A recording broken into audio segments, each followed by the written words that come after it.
नमस्कार मैत्रिणींनो, वनिताज लाईफस्टाईलमध्ये पुन्हा एकदा तुम्हा सर्वांचं खूप खूप स्वागत. आता इथं मी कशाचं बॅटर बनवत आहे ते व्हिडिओमध्ये मी तुम्हाला सांगतेच, पण त्याआधी आज आहे 30 जून आणि हा दिवस आमच्यासाठी थोडासा खास आहे. तर आणि पाऊस आल्यामुळे तो आणखीनच खास झाला.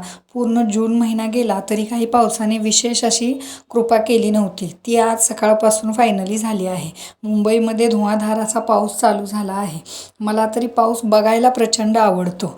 पावसात भिजायला मात्र अजिबात आवडत नाही. तुम्हाला आवडतं का पावसात भिजायला की बघायला ते कमेंट करून मला नक्की कळवा. आणि कालच वटपौर्णिमा झाली, त्यानिमित्त पुरणपोळ्या देखील झाल्या. तर इकडं पाऊस असा जोरदार चालू आहे आणि माझ्या लेकीचं बघा इकडं काय चालू आहे. आता कोणताही सण झाला की पुरणपोळ्यांचं जे पुरण शिल्लक राहतं ते 2 दिवस आमच्याकडे त्याची पुरणपोळी बनते. 2-2 पुरणपोळ्या 2 दिवस बनवल्या जातात आणि आम्ही खातो तर तुपाशी नाहीतर उपाशी. त्यांना गरम गरमच पुरणपोळी खायची असते. मग काय स्वतःच गरम करून पुरणपोळी घेतली आहे इथं बघा. आणि इकडं माझं सगळं काम आवरलं आणि मगाचं बॅटर होतं ते होतं रव्याच्या केकचं, कारण आज आहोंचा बड्डे आहे.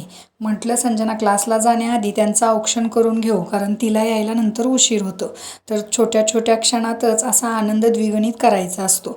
तर अशा प्रकारे पप्पांना लेकीनं औक्षण केलं, मी केलं आणि असा छोटेखानी पण छान असा बड्डे आम्ही सेलिब्रेट केला. तर आमचे व्हिडिओ तुम्हाला कसे वाटत आहेत ते कमेंट करून नक्की कळवा आणि आपल्या चॅनलला लाईक, शेअर आणि सबस्क्राईब करायला मात्र अजिबात विसरू नका. धन्यवाद.